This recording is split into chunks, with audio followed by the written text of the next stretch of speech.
ورحمة الله وبركاته.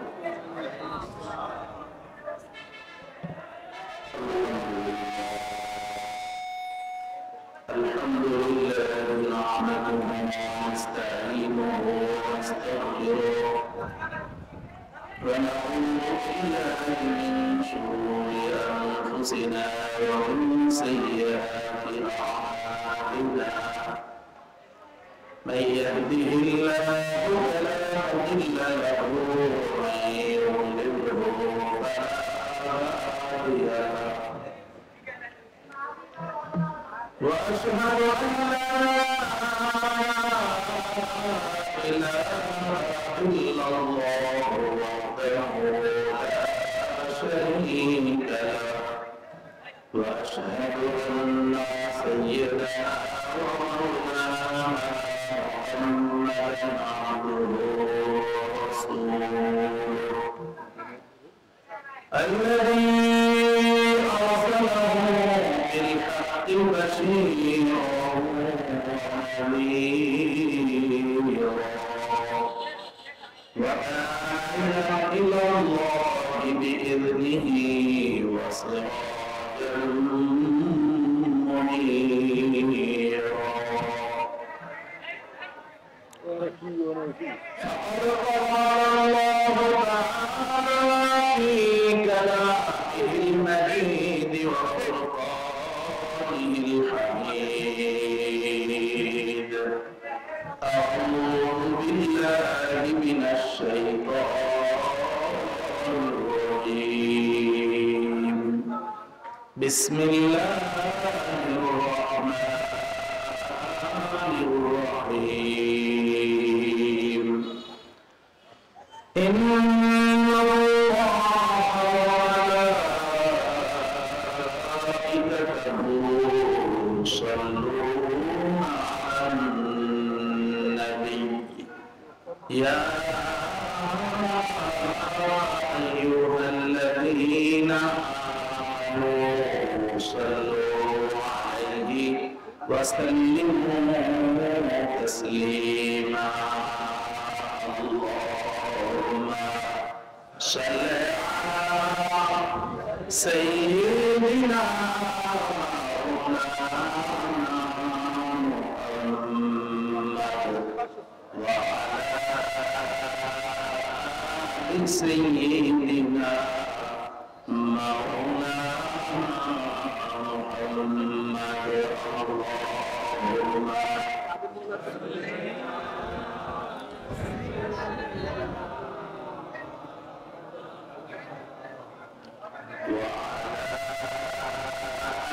وعلى سيدنا مولانا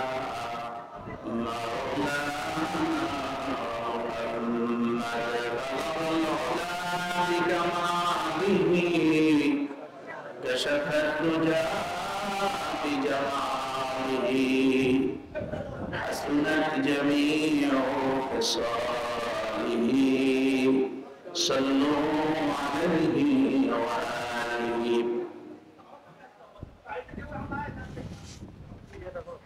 مرحوم مولاনা মুহাম্মদ আবুল কাসেম রাহিমাহুল্লাহ প্রতিষ্ঠিত দেবীপুর ইসলামিয়া ফাজিল মাদ্রাসার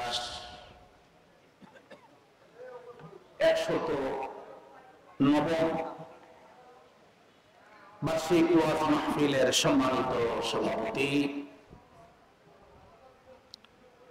অত্র প্রতিষ্ঠানের যিনি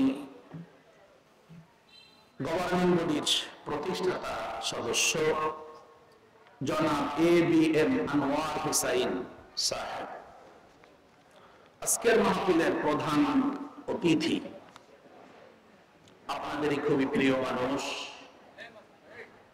মঠবাড়িয়া পৌর বিএনপির সম্মানিত আহ্বায়ক জনাব আলহাজ AKM হুমায়ুন কবির সাহেব, আজকের মাহফিলের আমন্ত্রিত মেহমান অত্র প্রতিষ্ঠানেরই সুযোগ্য ও সম্মানিত উস্তাদ সহকারী অধ্যাপক আরবি জনাব মাওলানা মোহাম্মদ মুস্তাফা কামাল সাহেব, সালাতুল ইশার আগে আলোচনা পেশ করেছেন সেলিমপুর বাইতুল নূর জামে মসজিদ মুন্সিগঞ্জের খতিব।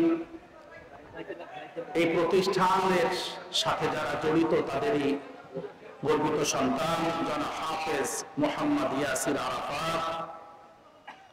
জিকির পরিচালনা করেছেন এই মাদ্রাসারই সম্মানিত সুযোগ্য সহকারী অধ্যাপক আরবি জনাব মাওলানা মোহাম্মদ দেলাওয়ার হোসেন সাহেব সহ মাদ্রাসার সুযোগ্য অধ্যক্ষ উপাধ্যক্ষ, ছাত্রছাত্রী কেরাম, শিক্ষক বৃন্দ, মাদ্রাসা পরিচালনা পর্ষদের সম্মানিত সদস্যবৃন্দ, রাজনৈতিক বিভিন্ন পর্যায়ের বিভিন্ন দলের দায়িত্বশীল নেতৃবৃন্দ, আমার সামনে বসা শ্রদ্ধেয় মুরব্বীগণ, যুবক ভাইয়েরা, পর্দার অন্তরালে অবস্থানরত সম্মানিত মা ও বোনেরা, অত্র মাদ্রাসা স্নেহাস্পদ শিক্ষার্থীবৃন্দ, একান্ত স্নেহাস্পদ কচিকাচারা, আসসালামু আলাইকুম ওয়া রাহমাতুল্লাহি ওয়া বারাকাতুহু। আমরা আল্লাহ রাব্বুল আলামিনের দরগাহে প্রাণ খুলে শুকরিয়া আদায় করছি। সকলে পড়ছি আলহামদুলিল্লাহ। রব্বানা লাকাল হামদ হামদান কাসীরান তাইয়্যিবান মুবারাকান ফীহি। একটু গলা ছেড়ে দিয়ে পড়েন, ইয়া রাব্বি লাকাল হামদু কামা ইয়ানবাগি লিজালালি ওয়াজহিকা ওয়া আযীমি সুলতানিকা। সম্মানিত হাজিরিন, আমরা শেষের যে বাক্যগুলি বলে আল্লাহ তাআলার প্রশংসা করলাম, ইয়া রাব্বি লাকাল হামদু কামা ইয়ানবাগি লিজালালি ওয়াজহিকা ওয়া আযীমি সুলতানিকা, এই বাক্যগুলির ব্যাপারে ইবনে মাজাহ শরীফের মধ্যে উল্লেখ করা হয়েছে যে আল্লাহ তাআলার কোন একজন বান্দা, রাসূলুল্লাহ বলেন আল্লাহর কোন একজন বান্দা এই বাক্যগুলি বলে আল্লাহর প্রশংসা করলেন। যে দুজন ফেরেশতা আমাদের সওয়াব লেখার দায়িত্বে আছেন, ফেরেশতা দুজন একজন আরেকজনকে জিজ্ঞেস করলেন, এইভাবে আল্লাহর প্রশংসা করতে তো আমরা কখনো কাউকে শুনিনি। এইভাবে আল্লাহ প্রশংসা করলে তার যে কত সওয়াব লিখতে হয় তা তো আমার জানা নেই, তোমার কি জানা আছে? সঙ্গী বলল, আমারও জানা নেই কত সওয়াব লিখতে হবে। এটা নিয়ে দুজনের মধ্যে পরস্পর কথোপকথনের এক পর্যায়ে তারা দুজনে সিদ্ধান্ত নিলেন যে আমরা সরাসরি আল্লাহ তাআলার কাছে এর সওয়াবের বিষয়টা জানার চেষ্টা করি।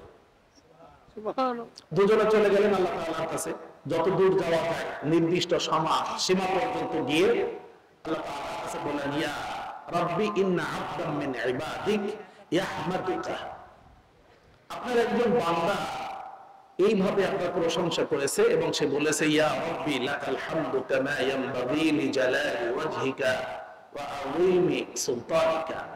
আমরা এই ব্যক্তির এই বাক্যগুলির সওয়াব লিখতে অপারগ হয়েছি, আপনি আমাদের বলে দিন কি পরিমাণ সওয়াব আমরা লিখব। হাদিসে উল্লেখ রয়েছে রাসূলুল্লাহ সাল্লাল্লাহু আলাইহি ওয়াসাল্লাম বলেন, তখন আল্লাহ তাআলা বললেন সওয়াব লিখতে হবে না, তার আমলনামায় তোমরা ওই বাক্যগুলি লিখে রাখো, কিয়ামতের দিন আমি ওই বান্দাকে নিজে হাতে এর পুরস্কার দান করব।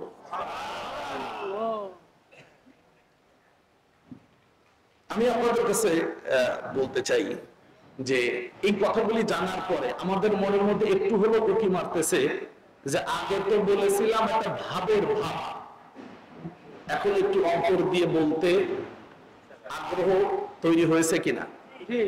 এবং আমরা তো এটাও চাই যে আমরা এই বাক্যগুলি বলে আল্লাহ প্রশংসা করি, আর কিয়ামতের দিন যেন আল্লাহ ওই যে বান্দাকে নিজে হাতে পুরস্কার দিবেন ওই বান্দার সাথে যেন আমাদেরকেও আল্লাহ তাআলা পুরস্কার দান করেন। একবার কারান্তার পড়া যায় একটু অন্তর দিয়ে, ইয়া রাব্বি লাকাল হামদু কামা ইয়ানবাগি লিজালালি ওয়াজহিকা ওয়া আযীমি সুলতানিকা। সম্মানিত হাজিরিন, আমরা যথোপযুক্ত ভাষায় আল্লাহ তাআলা প্রশংসা করতে পেরে নিজেদেরকে ধন্য মনে করছি, আমরা গর্বিত। আমি এখানে যখন হামসানা শুরু করেছি তখন আমাদের কিছু ছেলে হাসপাত সন্তানেরা আওয়াজ শুরু করে দিল। আপনারা সবাই একটু বিরক্ত হচ্ছিলেন যে বাচ্চারা ওখানে কেন কথা বলতেছে। আমি এইটার উত্তর দেওয়ার জন্য আগে আসলে প্রস্তুত ছিলাম না, যে এই ব্যাপারে কথা বলবো, একটু কথা বলে নিতে চাই। সেটি হলো, কোরআনুল কারীম যখন পৃথিবীতে এসেছে তখন কোরআনের একজন শত্রু পৃথিবীতে আগে থেকেই ছিল, সে এখনো আছে। সে হলো শয়তান, ইবলিস। খুব মনোযোগ দিয়ে বুঝবেন, যেখানে কোরআনের আলোচনা হবে ইবলিস নিজে যদি আসতে না পারে তাহলে সে কাউকে পাঠিয়ে এই আয়োজনে একটু হলেও বিঘ্ন ঘটানোর চেষ্টা সে করে। এটা আমার 29 বছরের ময়দানে কথা বলার ছোট্ট অভিজ্ঞতা। যদি নিতান্ত কয়েকজন বাচ্চা উঠতি বয়সের কিছু তরুণদেরকে যদি পাঠাতে না পারে, কিন্তু দুইটা কুকুরকে পাঠানোর চেষ্টা করে। ঠিক এসে দেখবেন যে স্টেজের এখানে দুইটা কুকুর কামড়াকামড়ি করতেছে, আপনারা তিনজনে উঠে গেলেন দাবুর দিতে। এই কথার বাক্যের বক্তা হলেন মুহাম্মদুর রাসূলুল্লাহ সাল্লাল্লাহু আলাইহি ওয়াসাল্লাম। এইবার আমি এই একটা আয়াতের উপর আপনাদের সাথে কিছু কথা বলতে চাই। কোরআন আমাদের চোখের চশমা। কে বলেছেন? আল্লাহ। মজার ব্যাপার কি জানেন? আমরা এই চশমা চোখে লাগাই না, আমরা এই চশমা চোখে লাগাই, আমরা এই চশমা বাজারে কিনতে যাই। এই চশমা, ডাক্তার সাহেব কি হয়েছে? চোখে ঝাপসা ঝাপসা দেখি। দেখেন তো, তো ডাক্তারও ওই যে ওইখানে কিছু জিনিস অক্ষর টক্ষর গুলো রেখে দিয়ে এইবার আপনারে চোখের মধ্যে একটা কিছু দিয়ে পাওয়ার পাল্টায়। ভাই নিচের অক্ষর গুলো পড়া যায় না? পড়া যাচ্ছে না। উপরেরটা ভালো না, উপরেরটা পড়া যাচ্ছে। ওখানে কি লেখা আছে? অ আ এ বি। আচ্ছা, এইবার আর একটা পাল্টায় দিল। এইবার আমরা চশমা পাল্টায় নিয়ে আসলাম। কেন? আমাদের এই চোখের জ্যোতি কমে গেছে, তাই যেন দুনিয়ার কোন জিনিস দেখতে অসুবিধা না হয় তাই। কিন্তু কোরআনের চশমাটা চোখে লাগানোর জন্য তো আল্লাহ আদেশ করেছেন। আমরা এই চশমাটা, কোরআনের চশমা চোখে না লাগিয়ে আমরা যে ঘুরে বেড়াচ্ছি, আমরা কি আসলে চোখওয়ালা নাকি কান্না? ভাইজান বলেছেন অন্ধ, আমি চাইছিলাম গ্রাম্য কথাটা বলি আর কি। যারা কোরআনের চশমা চোখে লাগায় নাই তারা আসতে বলবেন, নিজেদের কথা বাইরের লোকে যেন টের না পায় যে এরা সব কান্না, এটা যেন কেউ না জানে আমরা আসলে কি। কেন কষ্ট হচ্ছে না তো? হ্যাঁ, করবেন না। আমি আপনাদেরকে কিছু খোলামেলা কথা বলতেছি। যেহেতু এটা একটা মাদ্রাসা এবং এই মাদ্রাসাটার বয়স 109 বছর, আলহামদুলিল্লাহ। আমার তো, আমি তো এখান থেকে যাই, ফিরাই যাই, এই দেবীপুর মাদ্রাসার সামনে মোটরসাইকেলটা একটু স্লো করে হলো দেখে যাই। আর আউয়ালান কাদ দাখালতু আল-ইয়াওম, আজকেই প্রথম এখানে প্রবেশ করলাম, তাও আপনাদের আমন্ত্রণের সুবাদে। অবশ্য মাঝে মধ্যে সাফাতে বসে চা খাই, আবার চলে যাই এদিক দিয়ে, ইকড়িতে বসে কখনো চা খাই, চলে যাই। এই প্রতিষ্ঠান যারা প্রতিষ্ঠা করার জন্য জায়গা দিয়েছিলেন, এখানে আপনারা নাম দেখেছেন মরহুম হযরত মাওলানা আবুল কাসেম রাহিমাহুল্লাহ। তিনি প্রতিষ্ঠানটা প্রতিষ্ঠা করেছেন আজ থেকে 109 বছর আগে। কেন বলেন তো? উত্তর কিন্তু আমি শিখিয়ে দিছি, যাতে করে আমাদের এই প্রজন্ম, পরবর্তী প্রজন্ম, কিয়ামত পর্যন্ত যারা আসবে, তারা যেন তাদের চোখে কোরআনের চশমা লাগিয়ে দুনিয়ার বাস্তবতাটাকে দেখে পাশ কাটিয়ে জান্নাতের পথটা খুঁজে বের করে যেন জান্নাতের দিকে দৌড়াতে পারে। আমি জান্নাতি মানুষ হতে চাই। আপনাদের এই পড়াটা আগে পড়াই নিয়েছি না? আমি জান্নাতি মানুষ হতে চাই। আপনার যদি জান্নাতি মানুষ হতে হয় তাহলে তো আপনাকে জান্নাতের রাস্তা খুঁজে কোন কোন পথে কিভাবে জান্নাতে কখন যেতে হয় সেটা দেখার জন্য তো কোরআনের চশমা লাগবে। মজার ব্যাপার হইল এই চশমা আমরা কেউ কোরআনের চশমা লাগাই নাই। কারণ হলো যার চোখে চশমা আছে সে যা দেখতে পাবে, যার চোখে চশমা নেই সে তো দেখতে পাবে না। কষ্ট পাইছেন? কষ্ট হচ্ছে না তো? এইবার আপনাদেরকে আমি নিয়ে যাব কোরআন থেকে কিছু দলিল দেবো আর কি চশমার। তার মধ্যে প্রথমেই আপনারা একটু আসবেন আমার সাথে। সেটা হলো আপনারা যারা ওই যে শুরুতে হাত উঁচু করেছিলেন, বিবাহ করেছেন কারা কারা? এই যারা বিবাহ করেছিলেন হাত উঁচু করেছেন, আর হাত উঁচু করতে হবে না, একবার করাইছি তাই তো আমার দুঃসাহস। আপনারা যখন একটা মেয়ে দেখতে গিয়েছিলেন বিবাহের উদ্দেশ্যে, যারা হাত উঁচু করেছেন, আমার জানার 3টা প্রশ্নের একটা উত্তর আপনারা দিবেন। আপনারা যে মেয়েটাকে বিবাহ করার জন্য দেখতে গিয়েছিলেন, মানে আপনাদের স্ত্রী, আমাদের চাচি আম্মা অথবা ভাবি, সেই মেয়েটাকে আপনি কোন চোখ দিয়ে, কোন চশমা দিয়ে দেখেছিলেন? কোরআনের চশমা দিয়ে দেখেছিলেন, নাকি পরিবারের পারিবারিক চশমা দিয়ে দেখেছিলেন, নাকি সমাজের সামাজিক চশমা দিয়ে দেখেছিলেন? 3টার কোনটা? ভাই বলেছেন, দুজনে মিলে বলেছেন পরিবারের পারিবারিক চশমা দিয়ে। কেউ কেউ দেখেছেন সমাজের সামাজিক চশমা দিয়ে।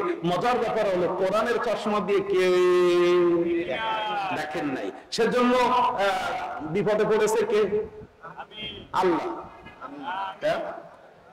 কোরআনে কি বিবাহ করার জন্য আপনি কোন ধরনের মেয়েকে বিবাহ করবেন তা কি কোরআনে লেখা আছে? দেখলেন না কেন?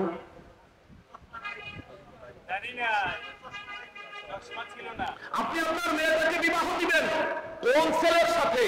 আপনার একজন ইমানদার মেয়ের জন্য কোন ছেলে উপযুক্ত স্বামী তা কোরআনে বলা আছে না? আপনি সেই চশমা লাগান নাই, আপনি চশমা লাগিয়েছেন। ছেলের কি আছে? ছেলের সাথে বিশাল ব্যবসা আছে। গ্রামের মধ্যে বাড়ি আছে দোতলা, আর বাপ সৌদি আরব থাকতো। ছেলে বর্তমান FZ ভার্সন 3 চালায়।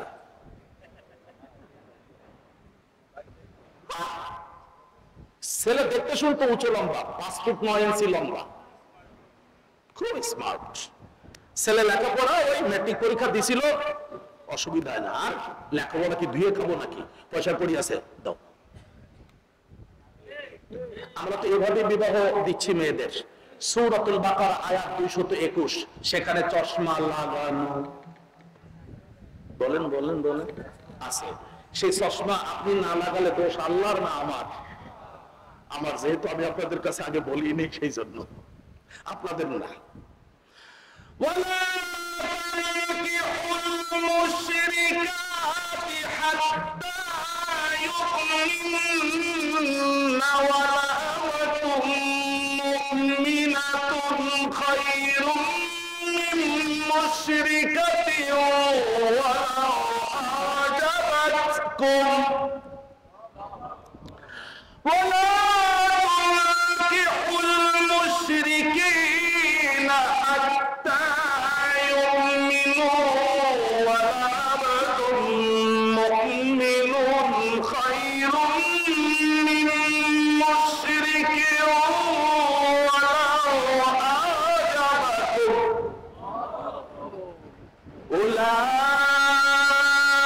أولئك يدعون إلى النار والله يدعو إلى الجنة والمغفرة بإذنه। আল্লাহ রাব্বুল আলামিন বলেন, ও ঈমানদার পুরুষেরা, তোমরা কোন মুশরিক মহিলাকে বিবাহ করো না যতক্ষণ না সে তওবা করে ঈমান না আনে। বরং তার তুলনায় একজন ঈমানদার দাসী মহিলা তোমার স্ত্রী হিসেবে উপযুক্ত।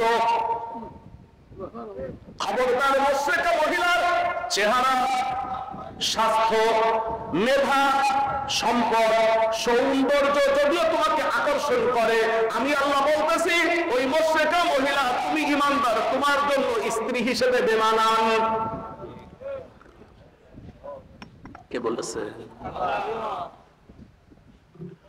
ওই বললেন পুরুষেরা, তোমাদের যুবতী মেয়েদেরকে কোন মুশরিক ছেলের সাথে বিবাহ দিও না, বরং তার তুলনায় একজন ইমানদার গোলাম, কৃতদাস ইমানদারের সাথে তোমার মেয়েকে বিবাহ দাও। যদিও ওই মুশরিক ছেলের চেহারা, সম্পদ, সৌন্দর্য, উচ্চতা, তার বাচনভঙ্গি তোমাকে অবাক করে, আকর্ষণ করে, আমি আল্লাহ বলতেছি, তারপরে ওই মুশরিক ছেলেকে তোমার মেয়ের সাথে সম্বন্ধ দিয়ে জামাই বানাইও না, কেননা ওরা তোমার পরিবারকে জাহান্নামের দিকে ডাকে।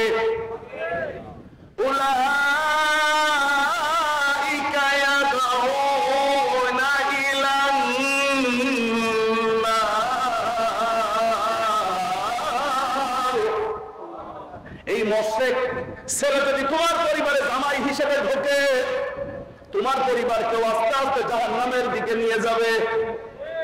আর যদি তোমার ঘরে পুত্রবধূ হিসেবে মুশরিকা মহিলা ঢোকে, সেও তোমার পরিবারটাকে আস্তে আস্তে করে শিরকের দিকে, জাহান্নামের দিকে নিয়ে যাবে। কে বলেছেন? আর আল্লাহ তোমাদেরকে ডাকেন, আল্লাহু ইয়াদউ ইলাল জান্নাতি ওয়াল মাগফিরাতি বিইজনিহি। আল্লাহ তোমাদেরকে বিবাহ বন্ধনে, ইমানদার নারী পুরুষ বিবাহ বন্ধন করলে এর মাধ্যমে আল্লাহ তোমাদেরকে জান্নাতের দিকে ডাকেন, এবং তোমাদের কিভাবে ক্ষমা করে দিবেন সেই পদ্ধতি তোমাদেরকে আল্লাহ শেখান। সুবহানাল্লাহ। কষ্ট পাচ্ছেন না তো? দেখেছেন আমরা কোথায় যেন একটা ভুল করে ফেলেছি। কষ্ট নেবেন না, একদম ছোট্ট উত্তরটা দিয়ে দে। মুশরিক ছেলে মেয়ে কারা? কোরআনে বিশাল বর্ণনা আছে, আমি একদম সহজ করে বলি। যারা ইচ্ছে করে নামাজ ছেড়ে দেয় তারা মুশরিক। যারা ইচ্ছে করে নামাজ পড়ে না, আদায় করে না, ছেড়ে দেয় তারা, আমি বলিনি, আল্লাহ কোরআনে বলেছেন, সূরাতুর রুম 30 নম্বর সূরা আয়াত 31, মুনিবিনা ইলাইহি ওয়াত্তাকুহু ওয়া আকিমুস সালাতা ওয়া লা তাকুনু মিনাল মুশরিকিন।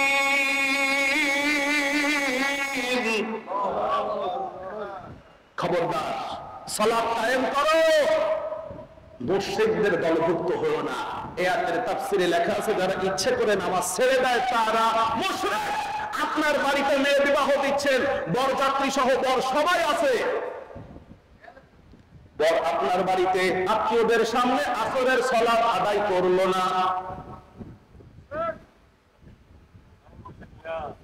বর আপনাকে বলে দিল, আব্বা আমি যদিও হাজী বাড়ির ছেলে, আপনাদের বাড়িতে আমি নামাজ না পড়ে প্রমাণ করে দিলাম আমি কিন্তু একজন উন্নত মানের বেনামাজি মুশরিক। দুর্বল, উন্নত মানের। কারণ মানুষ তো লজ্জা করে সবচেয়ে বিয়ে বাড়িতে নামাজ পড়বে। সব আত্মীয় স্বজন আছে শ্বশুর বাড়ি পক্ষে, তারা দেখলো কি ছেলে নামাজ পড়ে। করবেন না, সবাই তাকাবে ছেলের বরের জামার দিকে, কাপড়ের দিকে, বাচন ভঙ্গির দিকে, আর ইমানদার তাকাবে নামাজের দিকে, নামাজ পড়ে কিনা। ঠিক আছে, তাহলে আপনি তালাক নিয়ে আসেন, ঘরে রেখে দেন, আর 3-4টা মোবাইল কিনে দেন। করবেন না। আপনার মেয়ে যদি আনুগত্য করতে না পারে, কার আনুগত্য করবে? স্বামীর আনুগত্য করো তো আল্লাহ ফরজ করেছেন, আপনি আমি তো না। فالصالحات قانتات حافظات للغيب بما حفظ الله।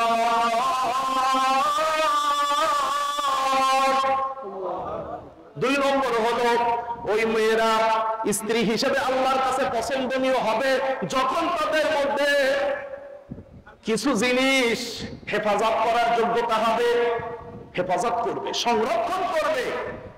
গায়ব, অদৃশ্য কিছু জিনিস হেফাজত করবে, যে জিনিসগুলো পৃথিবীর কেউ দেখতে পারবে না, কিন্তু ওই মেয়েটার দায়িত্ব হলো সেটা সে হেফাজত করবে। 3টা জিনিস। 1, স্বামীর আত্মীয় স্বজনদের সাথে ভালো ব্যবহার। স্বামীর আব্বা আম্মা অর্থাৎ শ্বশুর শাশুড়ির সাথে স্বামী বাসায় থাকে না, তাদের সাথে দুর্ব্যবহার করে। বুড়ো তো ফের যদি খবর সত্য আমার তোমার ছেলে আসলে যদি নালিশ করে একদম গলা চেপে মেরে ফেলবো, এটা কেউ দেখে না। আল্লাহ বলছেন লিল গায়বি, স্বামীর আত্মীয় স্বজনদের সাথে ভালো ব্যবহার, এটা একটা মেয়ের যোগ্যতা। দুই, স্বামীর কিছু সম্পদ বাড়িতে থাকে, সব স্ত্রীর হাতে থাকে। আপনার জমির দলিল পত্র, ব্যাংকের টাকা পয়সা, এরপরে টাকা পয়সা সব স্ত্রীর হেফাজতে থাকে। ঘরে চাউল কিনে দেয়, স্বামী ওখানে থাকে। চাউল ইচ্ছে করলে স্ত্রী বিক্রি করে দিতে পারে, সুপারি বিক্রি করে দিতে পারে, করা যাবে না। তিন, স্বামীর কিছু সম্পদ স্ত্রীর দেহের মধ্যে আছে। স্বামীর কিছু সম্পদ স্ত্রীর দেহের মধ্যে আছে। এই সম্পদ যদি স্বামীর অনুপস্থিতিতে স্ত্রী অন্য কাউকে বিলিয়ে দেয়, দিতে পারে, কিন্তু তা দিতে পারবে না। কেন পারবে না? আল্লাহ তাআলা বলছেন তাহলে ওই স্ত্রীকে আমি আল্লাহ তাআলা ভালো স্ত্রী মনে করব না। তাহলে আপনার মেয়েকে বিবাহ দেওয়ার এই দুইটা কথা তাকে জিজ্ঞেস করতে হবে। আমি কি আপনাদের কথাটা কিছু বুঝাইতে পারতেছি? এগুলো কি চশমা লাগাতে পারতেছি? কিছু চশমা লাগাচ্ছি, এই ছোট ছোট দু একটা চশমা লাগাচ্ছি। সারা কোরআন চশমা, পুরো কোরআন চশমা। কোরআনের প্রত্যেকটি আয়াত একটা চশমা। কাদের জন্য? আমাদের জন্য। কাদের জন্য? আরো জোরে বলুন। সৈয়দ কুতুব শহীদ রাহিমাহুল্লাহ, এই নামটি আপনারা কখনো শুনেছেন? সৈয়দ কুতুব শহীদ রাহিমাহুল্লাহ, যাকে 1966 সালের 29 আগস্ট ফাঁসিতে ঝুলানো হয় কোরআনের পক্ষে থাকার কারণে। মিশরের সরকার জামাল আব্দুল নাসের, ফেরাউনের প্রেতাত্মা ওখানে ছিল, এখনো আছে। সিসি আব্দুল ফাত্তাহ একদম দুর্বল না। সৈয়দ কুতুব শহীদ রাহিমাহুল্লাহ তার জীবনে যে প্রথম বইটা লিখলেন, মাআলিমু ফিত তারিক, মাআলিম ফিত তারিক, এই বইয়ের এই কোরআন যে বিচার হওয়ার কথা আল্লাহ কোরআনেই তুলে ধরেছেন। একদম 25 নম্বর পারার শেষ পৃষ্ঠা, সূরাতুল জাসিয়া। হাযা কিতাবুনা ইয়ানতিকু আলাইকুম বিল হাক্কি ইন্না কুন্না নাস্তানসিকু মা কুনতুম তা'মালুন। হাযা কিতাবুনা, কিয়ামতের দিন আল্লাহ বলবেন এই হলো আমার কিতাব, এই কিতাব দিয়ে আজকে তোমার বিচার হবে। তুমি এই কিতাব অনুযায়ী তোমার নিজের আমলকে মিলাও। যদি তুমি মিলায় যদি বুঝো তোমার সঠিক হয়েছে, তুমি জান্নাতি। যদি মিলাতে না পারো তাহলে তুমি বুঝবে তোমার জান্নাতে যাওয়া আর হবে না। সুতরাং আমি আপনাদের কাছে যে অনুভূতিটা বলছি সেটি হলো আমাদেরকে কোরআন অনুযায়ী জীবন গঠন করার জন্য কোরআনের চশমা লাগাতে হবে। রাজি আছেন আপনারা সবাই? যদি কোরআনের আদি পড়তে নাও পারেন, বাংলায় অনুবাদ কোরআন শরীফ আছে, একটু প্রত্যেকদিন 2টা 3টা আয়াত 4টা আয়াত একটু পড়ে। জীবনে তো বহু সময় নষ্ট করে ফেলেছি। ফজরের নামাজ পড়ে গিয়ে দোকানে বসে চা খাইতে, গল্প করতে, একটু কোরআন শরীফ পড়ে আল্লাহর সাথে কথা বলেন। কোরআনের দাওয়া। 2, এই প্রতিষ্ঠানটাকে গঠন করা হয়েছে, তৈরি করা হয়েছে, সরকার এখানে যে পরিমাণ অর্থ দেয় আপনারা দেন। উদ্দেশ্য হলো আমাদের সন্তানরাও তাদের চোখে কোরআনের চশমা লাগাক। আপনারা আমাদের সন্তানদেরকে কোরআনের চশমা লাগানোর জন্য এখানে পাঠাবেন তো? হ্যাঁ, কোরআনের জন্য আপনাদের সন্তানদের পাঠাতে হবে। রাজি আছেন তো? ইনশাআল্লাহ। ইনশাআল্লাহ বলেন ইনশাআল্লাহ। সম্মানিত হাজিরিন, আমরা আলোচনার একদম শেষ প্রান্ত, আমি কথা শেষ করে দেবো। আজকে সম্মানিত সভাপতি সাহেব তিনি কথা বলবেন, তবে তার আগে ছোট্ট একটু অনুভূতি। এই যে মাদ্রাসার জন্য না, অবশ্যই অবশ্যই সম্মানিত ভাইয়েরা, এই প্রতিষ্ঠানের জন্য আপনাদের কিছু দান করা দরকার আছে না? না না, আমি বলতেছি, বসেন, আমরা মনোযোগ করে দেবো। প্রিয় ভাইয়েরা, এই মাদ্রাসার জন্য আপনারা কিছু দান করবেন। দান করার জন্য আপনারা নিয়ে আসছেন, এটা আমি বুঝি।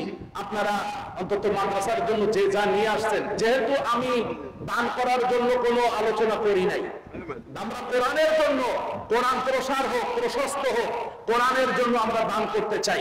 রাজি আছি না? ইনশাআল্লাহ। সবাই বলেন না ইনশাআল্লাহ।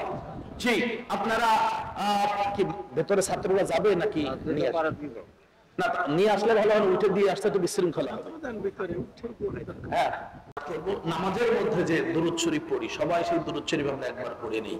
আল্লাহুম্মা সাল্লি আলা মুহাম্মাদিন ওয়া আলা আলি মুহাম্মাদ কামা সাল্লাইতা আলা ইব্রাহিম ওয়া আলা আলি ইব্রাহিম ইন্নাকা হামিদুম মাজিদ।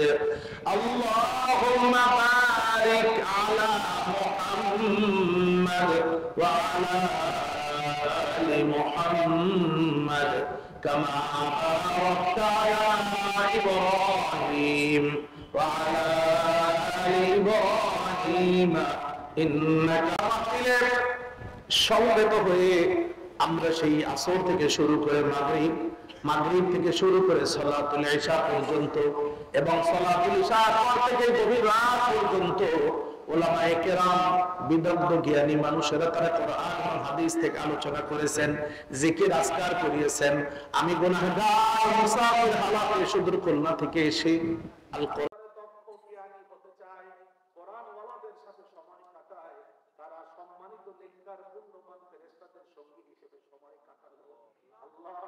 আমাদেরকে নেককার পুণ্যবান ফেরেশতাদের সঙ্গী হিসেবে কবুল করে নিন রব্বুল আলামিন। तमाम পৃথিবীর মাটির নিচে যত মুমিনিন মুমিনাত মুসলিমিন মুসলিমাত শুয়ে আছে, কি বলে তাদের জন্য ক্ষমা চাইতে হবে।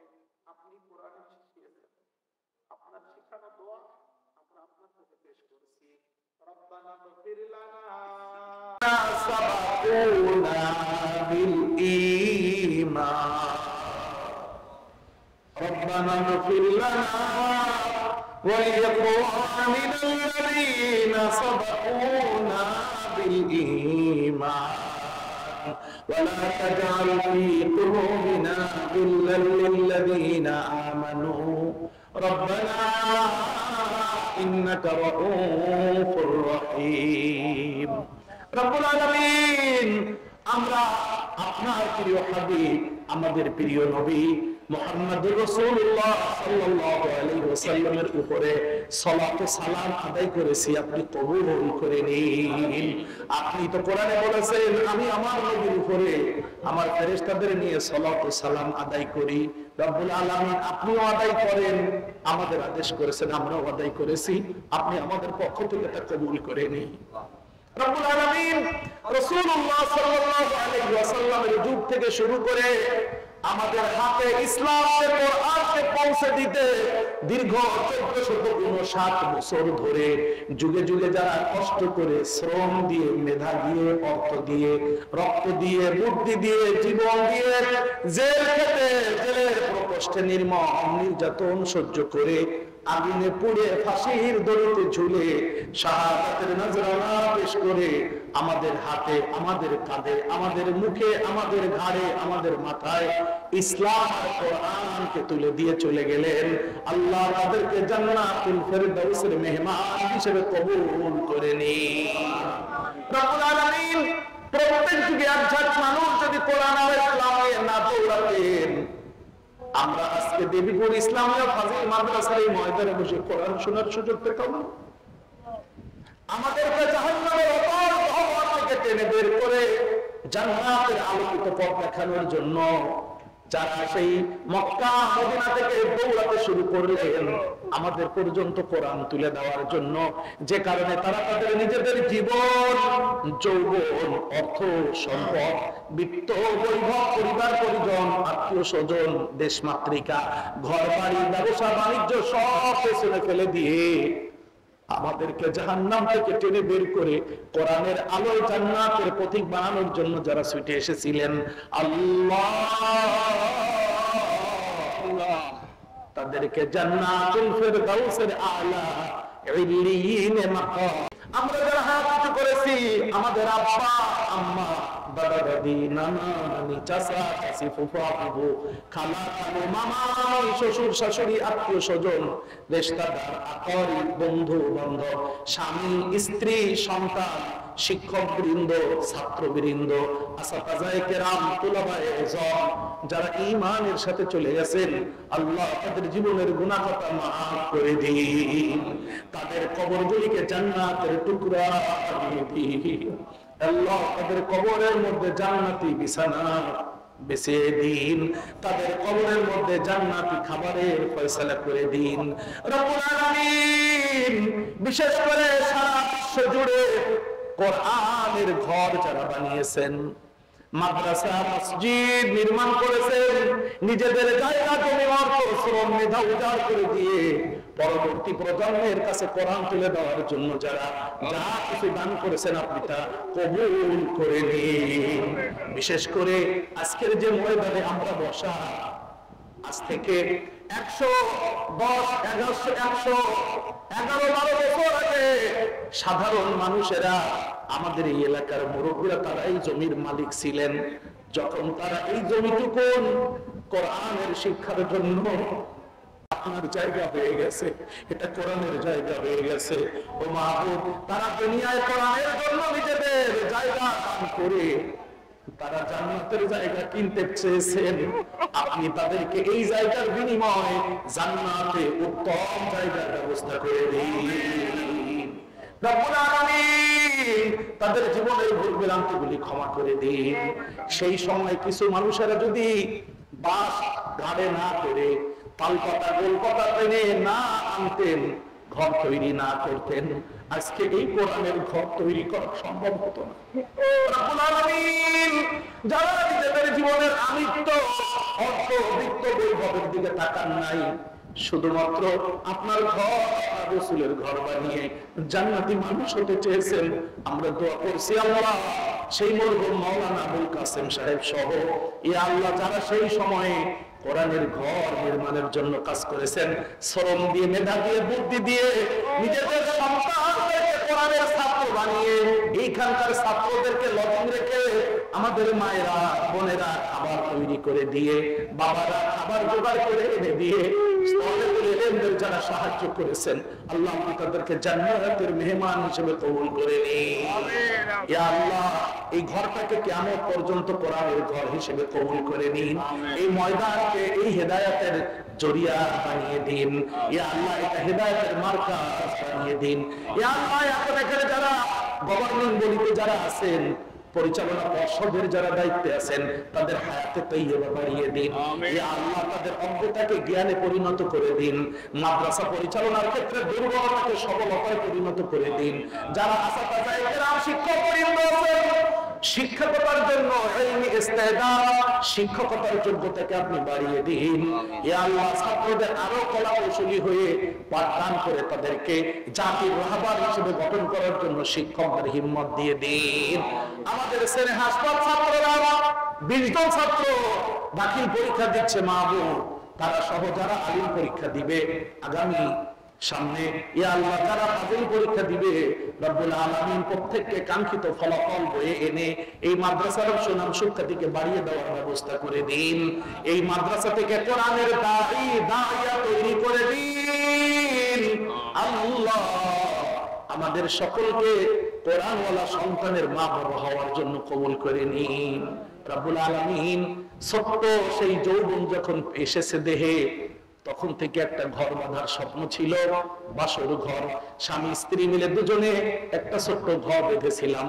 সেই ঘরটা এখন দেখতে না দেখতে বড় হয়েছে, সেখানে আপনার কিছু বান্ধা বান্ধবী এসেছে।